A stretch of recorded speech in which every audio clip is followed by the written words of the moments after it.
Hi guys, it's Erin. Today, since this week, maybe a little few more next week, this will be it for tulips for 2024. They're all blooming out. It's just about done. So I thought now would be a good time to talk about the favorites that I had from this year, and then the list of tulips that I've ordered for next year. I know it feels a little strange.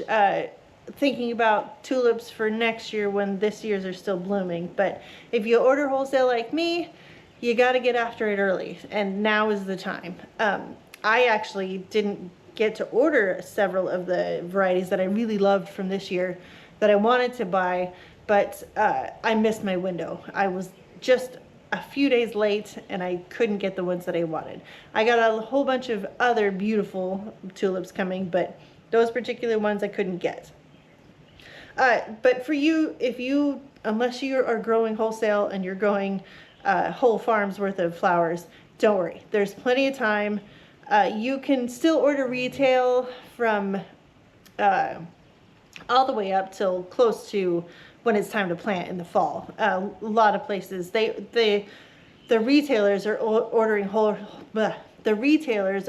wholesale right now so that they can fill all of your orders this fall. So don't worry, don't panic, there's plenty of time for you yet. But I did want to tell you my two favorite places to get retail tulips is Brent and Becky's. They're in Virginia, I believe. They have such a great selection of the really fancy tulips that I like to grow.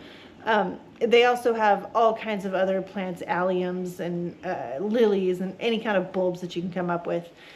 The other one is Color Blends. They do a lot more single tulips, but they also do these beautiful blends that you can buy at nearly wholesale prices. You can buy, anywhere from, 100 to 5,000 of any group of tulips that you want from Color Blends. And they're really great. So those are my two favorites. So if you want to start, if you want to start thinking about what could look good in your garden next year, go check those two places out. I'm pretty sure they're both already selling. So I wanted to talk a little bit about forgive me, I have a list in front of me so I don't forget which ones I wanted to talk about. So I do want to talk about my favorites from this year. Unfortunately, none of the three were still available when I finally got my order in. But the first one was one that was called Dreamer, and I'll put some pictures up. But Dreamer was this, I'm sure that you saw pictures, I know that you saw. Dreamer was this one very soft, light pink that went with absolutely everything in the early spring. I know not everybody is, but I prefer soft pastel colors in the spring. So I had a lot of soft pinks and whites and soft yellows. And this pink one went with everything, and it was so full of petals. It was like an extra double. I'm not kidding. I had people at the market stop me over and over again asking what kind of peonies they were and how I already had them blooming, because it's way too early for peonies here. So those were beautiful and fantastic, and they held really well in the cooler, and they're really good performers. So if you like a soft pink, that's a winner. The next one was Charming Beauty. So that was the soft, creamy, sort of yellow color that was one of the first bloomers too. And that one went beautifully with Dreamer. It was another double, really, like I said, really soft, muted colors that just blended really well together, and it was a perfect early spring combination. And then the last one is Pink Star. So this one is a deeper pink. It has green striping on the petals, the outer petals, and it was very, very full. Again, it's another one that people would stop and ask me what kind of peony that was. I didn't get, like I said, I didn't get any of those three for this coming year, but that's okay. There's so many beautiful varieties out there. But if you're looking for tried and true performers, those three fit the bill. And if you like those colors, all the better. Okay, so, well, and there were plenty more that I absolutely loved. Those are just my top three. They were the strongest performers, strongest stems, longest stems, and they just did the absolute best for me this year. Although I still have some going in there that they probably come in right behind those three. Okay, so the fun part, let's talk about 2025's order. There's lots of new tulips to try. A few of my tried and trues that I have now and I've grown in the past. Mostly I grow double flowering varieties. I want that unique look. I want people to stop and ask me if it's a peony. It draws people in. I don't have to have the crazy bold colors for people to notice them, because they just look different. They don't look like your classic French tulip that you see at the grocery store or in most places. They're different, and I personally prefer them even for my own house. So speaking of, I'm going to start with the varieties that are not doubles. So I've only got a few. So the first one is Apricot Beauty. I'm growing that one right now, and it's for a French style tulip, it is probably my favorite. It's just the softest peachy apricot, creamy almost color. And I've had people last year especially, I had people ask me to buy those bulbs so that I could sell them at the end of the year at the farmers markets, because they would buy them because they're harder to find if you don't know where to look. The two places that I told you about, I think they both have them, but they're just the softest peachy pink color, and it goes with all of those muted early spring soft colors that I love so much. So the next one is Green Star. Now this one is a lily flowered tulip. If you've never seen one, they when they're first growing, they look like they're sort of pointed and the tips kind of stick out. They're an interesting shape, but when they open up fully, they look like a lily. They're wide open. This in particular one it's white and green. Green Star is the name. It almost acts like a foliage, and then when it opens up, because they're never opened up when I'm selling my bouquets, but within a day or two they open up fully, and it's surprising. People really think that they were lilies in there, and I don't have lilies yet. There's some getting ready to bloom, but they just add this touch that you don't really notice it when you buy the bouquet, but then it surprises you when it opens up, and it's magical. And then the last one that I'm growing that's not a double is called Louvre, like the museum in France. This one's actually a fringed tulip. So the edges of the petals look like they're serrated. I've not grown this one before. It is a kind of purpley pink, deeper color, and then the edges of the petals kind of fade to white, and then they're serrated on the edges. Excuse me. I'm looking forward to growing this one because it's something I've never grown anything like that. I've never grown a fringed tulip, and they're intriguing. I've kind of pushed back on those for a few years, but I'm hopeful. I think that the color is really soft. It gets kind of lavendery before the very tips look sort of white. I'm hopeful that if it has long stems and the color matches what I've seen online, it'll be beautiful, and it'll go with the other flowers that I have.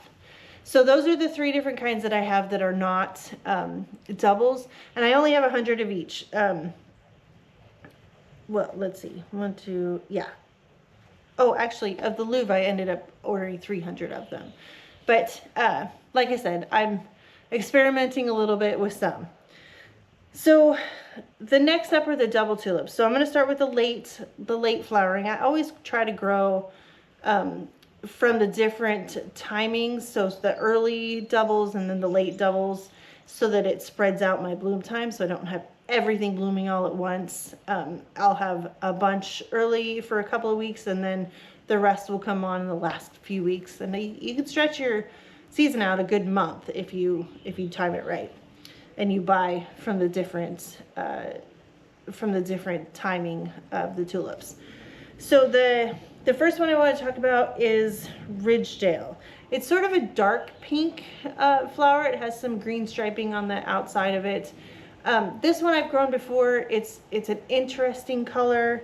The flowers aren't really huge, but the color, it kind of bridges the gap between cool colors and warm colors, and I like the way it sits in a bouquet. The next one is called Akabono. I think that's how you say it. Akabono. This one is a yellow tulip. I've grown it before, and I actually grew it in a blend, and I didn't know what it was at the time, but it's really beautiful.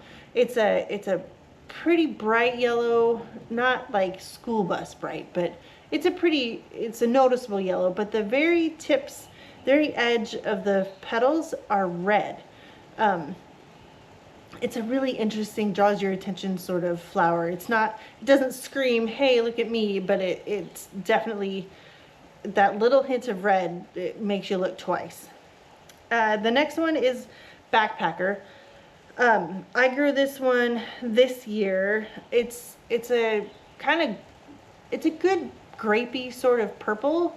It's more on the warm side of purple, and I like that. And it's a double. It's a decent sized flower, not huge, but it's pretty good size, and it sort of fades to a lavendery sort of color. I got 600 of those this year, and this coming year, and it's another one. They all kind of go together. They'll mix really well. It can stand up with a really bold color palette, but it'll sit with the pastels and just kind of add some depth. The next one I ordered is Black Hero. I got 300 of these. Now this one, as the name would suggest, it's a really deep, dark, burgundy almost color. It almost looks black, and if you put it with peaches and cream kind of colors, the contrast between the two is lovely. And I've grown this one before. It's a little brittle in my experience, but it's worth it, and it's beautiful and adds a good depth to your bouquets. Okay, the next one is a blend. I grew it this year. It's from the Awnings company called Hanky Panky. HENKEPENKIE. It's a really interesting mix of colors. They're almost like earth tones almost. I think Copper Image is one of them. There's a deep pinky color, and it's hard to describe until you see them. They really are just sort of like really muted earth tones that are, the whole blend goes really well together. You could just pick a handful of those and they make a bouquet all by themselves. It's really beautiful. I think I got 300 of those this year. I really liked it. This year was the first time that I grew it. I never really knew which color was going to come up at any given time because, like I said, it's just a mix. So there was oranges, that coppery orange color, and that deep sort of muted dusty pink, and yeah, it's a great one. And then the next one is Mount Tacoma. I've grown this one for the last several years. It's a classic. It's a white double. It goes really well with just about anything. It's always good to have some really dark in your palette and some really light white color. And this one's just a tried and true. The stems aren't maybe quite as long as some of the other white ones that I've grown in the past, but it's a reliable bloomer, and I know what to expect when I grow it. The next one is called Renowned Unique. This one's also new to me this year. I've seen it before. I've seen pictures of it online, and I wanted to give it a try. I've ordered 600 of them.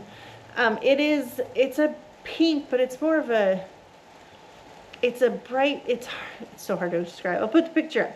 It's a bright pink, but it's kind of got a muted, or it's not like bubblegum pink. It's definitely a pink though.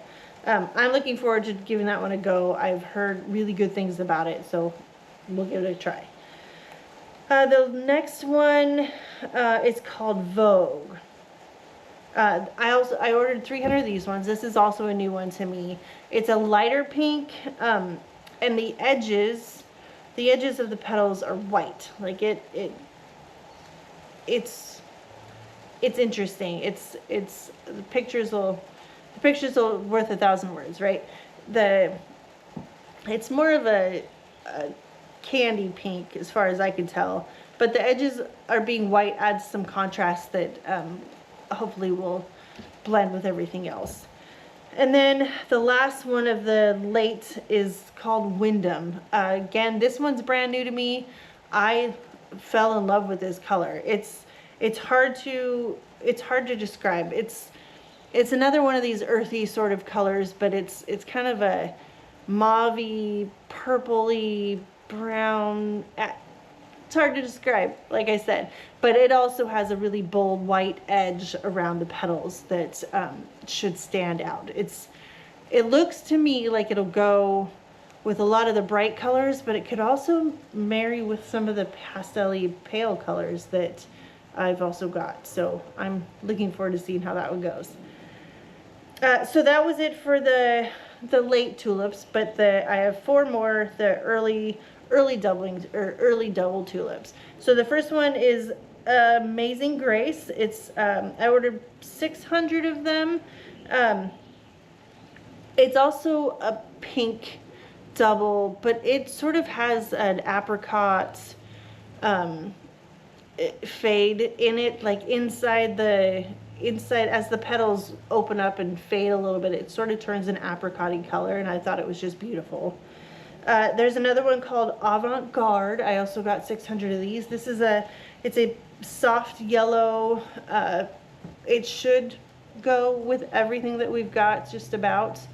And then Columbus. This one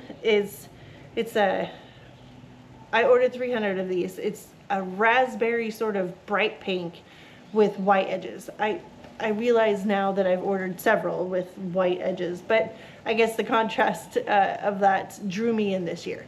So I've got 300 of those, and then the last one is called Foxy Foxtrot. I have grown this one before. I ordered 600 of them. I love this one. It kind of reminds me of Charming Beauty, only it's a little brighter. It's a soft yellow tulip, but it's got pink stripes and peach stripes and different kind of mottled colors that just make it for me, it makes it more interesting, especially as it sits on your counter or in your vase and just opens up and they change. And these double tulips, because they have so many extra petals, they tend to last a bit longer in the vase. They just keep going and putting out more and more petals, and they get fluffier and bigger. And this one in my experience is really good. So I'm looking forward to that. So that's a total of 5,700 tulips, which is about, well, 2.5, 3 times what I grew last year or this year. I'm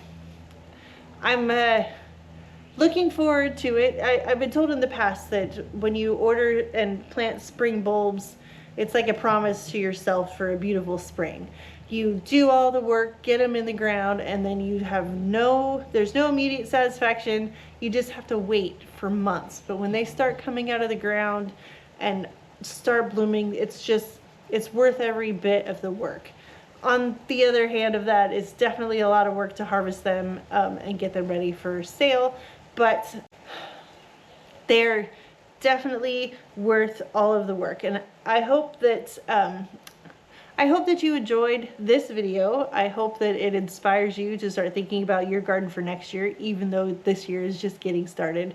And maybe it gives you some ideas for types of tulips, or just try something you've never had before, like a fringe tulip.